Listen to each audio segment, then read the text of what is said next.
Jérémie, chapitre 39.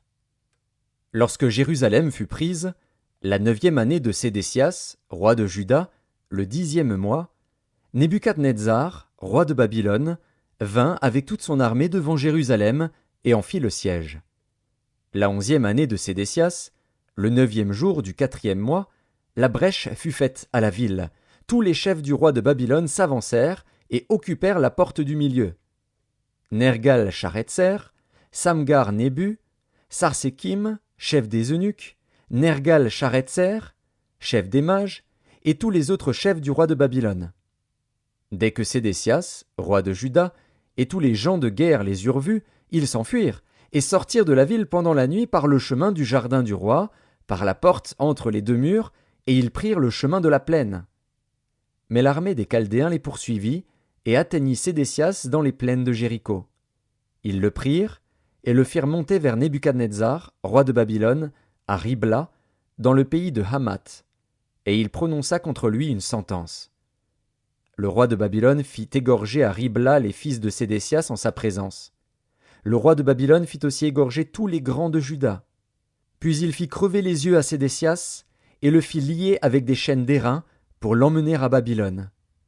Les Chaldéens brûlèrent par le feu la maison du roi et les maisons du peuple, et ils démolirent les murailles de Jérusalem. Nebuzaradan, chef des gardes, emmena captifs à Babylone ceux du peuple qui étaient demeurés dans la ville, ceux qui s'étaient rendus à lui, et le reste du peuple. Mais Nebuzaradan, chef des gardes, laissa dans le pays de Juda quelques-uns des plus pauvres du peuple, ceux qui n'avaient rien, et il leur donna alors des vignes et des champs. Nebuchadnezzar, roi de Babylone, avait donné cet ordre au sujet de Jérémie par Nebuzaradan, chef des gardes: « Prends-le et veille sur lui. Ne lui fais aucun mal, mais agis à son égard comme il te dira. » Nebuzaradan, chef des gardes, Nebuchasban, chef des eunuques, Nergal-Sharetser, chef des mages, et tous les chefs du roi de Babylone envoyèrent chercher Jérémie dans la cour de la prison, et ils le remirent à Guédalia, fils d'Achikam, fils de Shaphan, pour qu'il fût conduit dans sa maison. Et il resta au milieu du peuple.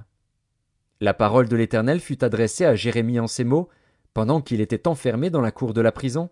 « Va, parle à Ebed-Mélec, l'Éthiopien, et dis-lui: Ainsi parle l'Éternel des armées, le Dieu d'Israël. Voici, je vais faire venir sur cette ville les choses que j'ai annoncées pour le mal et non pour le bien.